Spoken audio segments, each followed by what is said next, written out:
guys, it's Trina and this is my October reading wrap up. This month I was planning on reading these 5 books, and out of those 5 I ended up reading 4 of them. And I did attempt to read The Near Witch by Victoria Schwab, but I just wasn't in the mood for it, so I decided to put it down. For now, it is a DNF.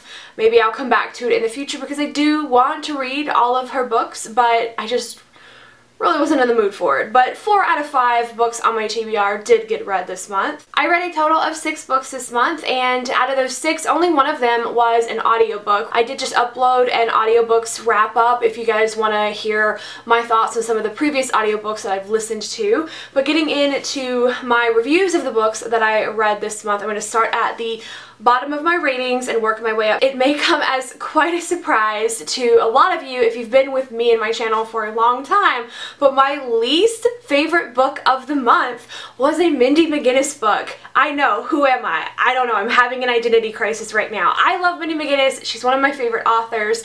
I was really anticipating the release of This Darkness Mine, and this one is a YA contemporary thriller mystery about a girl who thinks that her dead twin, who she absorbed in the womb, is now trying to take over her life. It's a weird book. It's very strange, and the reasons I did not like this one were mostly personal reasons. Really, it just came down to like a lot of personal triggers for me. So a lot of this book does take place in a medical hospital, and it deals with things like surgeries and just being hospitalized for a long amount of time, and those things are personal fears of mine. I had a surgery a year ago. I'm about to face being in the hospital for childbirth. While reading this book, I had a trip to the emergency department because of a health thing that was not related to pregnancy or anything. Don't worry about that. I'm fine. Everything's fine. But I was really, really uneasy and uncomfortable reading parts of this book. I had to put it down a couple times and just be like, this is not happening to me. I'm okay. You know, like, I just get in my head and think, what if this happens to me? And Mindy is a writer who writes things very descriptively. She doesn't shy away from gore and stuff like that. So there are also a couple of scenes of injury, and one of them is self-injury, and they're just very descriptive and gory, and I wanted to throw up. So it just happened that this book made me a little too uncomfortable. Plus, the main character is extremely unlikable, and I don't normally hate books because the main characters are unlikable. That's not something that will make me dislike the book, and I can totally see like what Mindy was doing with her character and showing that all these ways that this character thinks she is perfect, that's not actual perfection. So like, I see the reasons the character was that way, but I kind of hated her, which made it hard for me to get into her story, for me to care. Some other books I've read that have similar plots and similar like endings and characters, I also haven't liked. So it was just kind of a not for me thing, but I see the appeal, and I think that this is going to be for a lot of readers. My favorite thing about this book was the ending. I thought it was kind of chilling, and like seeing how everything led up to that, I still definitely see the appeal if you like thrillers with dislikable characters, if you aren't bothered by the idea of hospitalization or descriptive gore or injury and stuff like that. I didn't like this book. I've read a lot of the negative reviews on it, and I disagree with a lot of those negative reviews. Those weren't the reasons that I disliked it. But if you like weird, this is probably a book for you. Next, I read The Rattled Bones by S.M. Parker. This was another one of my most anticipated releases of the year. I really loved this author's first book, and it kind of let me down. So I'm just was having a month like that. The Rattled Bones is about a girl who lives in Maine. She works on a lobster boat. She's dealing with the recent loss of her father, and she suddenly starts seeing a ghost everywhere and kind of delving into a mystery of a nearby island. Like something really bad happened there to the local residents years and years ago. I do think it definitely was very fitting for like an October fall theme. Like it had those kind of atmospheric vibes.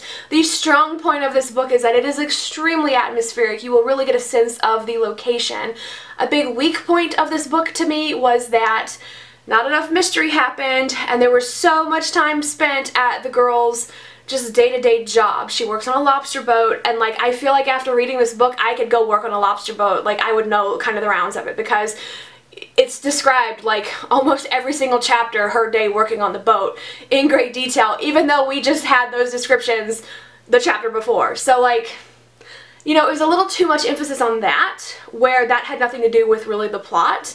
and a little less emphasis than I would have liked on the actual mystery. Things wrapped up really quickly in the end. I don't know how I felt about it. Like, it's just not my favorite mystery, but I do still like this author. Definitely want to check out more by her. One small side thing that I really appreciated is that there is an abusive relationship explored in this book. It's just kind of a side thing, like it's happening. There's this main plot happening with this girl doing these big things, but she's also dealing with a manipulative boyfriend, and you know, that's not the front and center, but it still is a part of her life and she handles it well. And so I enjoyed reading about that, and that was what the author's first book was about. It was all about an abusive relationship, so that's something that I appreciate about this writer. But for me, it was just a little bit lacking.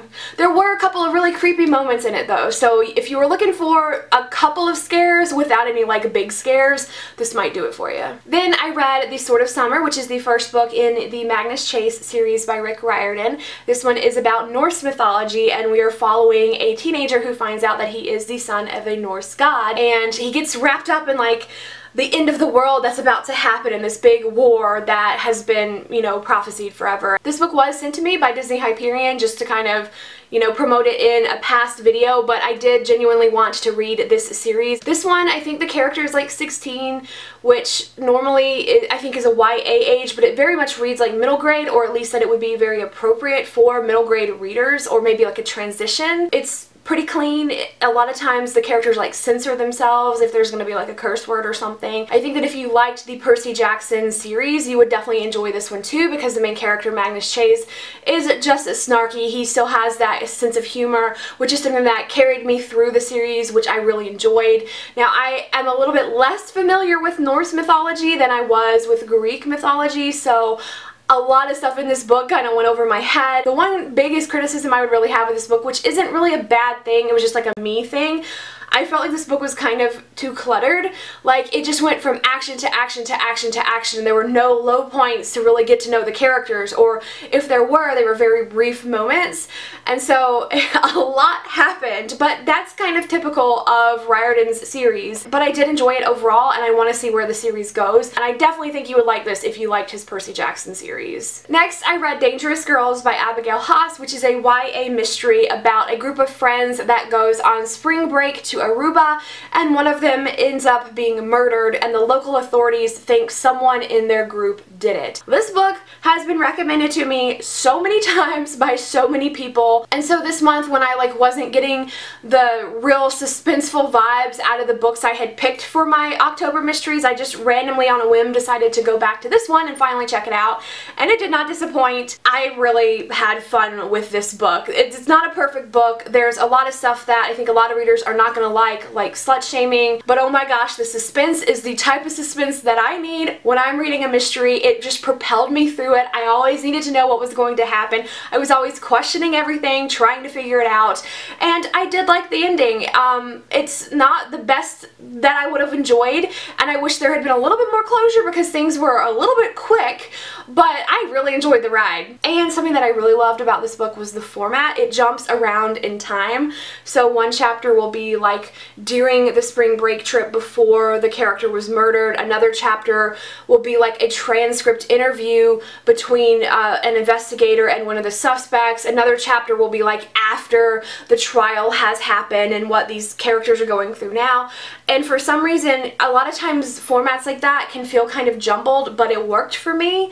I was totally just in the right mood for this book. Definitely a case of the right book at the right time. It got me out of a little reading funk that I was feeling, kind of like re-energized me, so I really enjoyed this, and I would recommend it if you're looking for a really fast-paced mystery. This month I also read The Language of Thorns by Leigh Bardugo, which is her collection of short stories that exist within the Grishaverse world. So this is not following either of her Grisha series, the Grisha or the Six of Crows series. It's not following any of those characters. These are like the bedtime stories that those characters in that world might have heard as they were growing up, like how we have Cinderella or Beauty and the Beast. they would have these kind of stories set in their world. There are 6 stories in this book, and 3 of them were previously published online for free years ago, and so I had previously read those 3 and I absolutely loved them. These stories are like my favorite novellas or short story, like just supplementary content to a series that are out there. They're so rich and just beautiful, and they made me realize that I want to start reading like more things based on folktales and lore, and maybe get into more retellings because they're just beautiful. I really love them, and the 3 new stories were just as beautiful. The only criticism I could say of it is that some of the stories ended kind of weak. They were just kind of abruptly over, and I don't know, maybe they could have been stronger endings, but the stories themselves were just so magical and whimsical, and I really enjoyed them and the ideas that were in them. The illustrations were also very beautiful. They kind of like grow as the story grows, so it's just a very visually pleasing book, and I really enjoyed it. If you've read the Grishaverse books, you don't have to read this. It doesn't have any information in it that's crucial to those series, and if you haven't read those books, you can read this by itself if you want to. Again, they're not really related. It's just kind of like, these are the fairy tales that might exist in that fantasy world. So yeah, I would recommend it if you like fairy tales at all. It was really fun. And the last book that I read this month was Harry Potter and the Prisoner of Azkaban by J.K. Rowling, which is the 3rd book in the Harry Potter series. I listened to this one on audiobook. I am doing a reread of the series via the audio because I've never listened to them before. I've always credited Prisoner of Azkaban to be my favorite in the series, but that's because it was the first book that I actually read in the series. I watched the first 2 movies before I decided, you know what, I like Harry Potter, I'm gonna try to read them. So then I got the 3rd book, and a funny thing was, when I was trying to decide if I actually wanted to read it, I had looked up an online like full plot summary spoiler synopsis, and it's talking about how Ron's rat is really a dude, and I was like, that's stupid. That can't really be what the 3rd book is about. So I went and bought the 3rd book, and I was surprised when that turned out to really be what this was about. It sounded so strange to me at the time, but then, you know, that was really the plot. But it was the first of the books that I read, so it kind of holds like a strong sentimental spot in my heart. I really did enjoy getting to listen to it.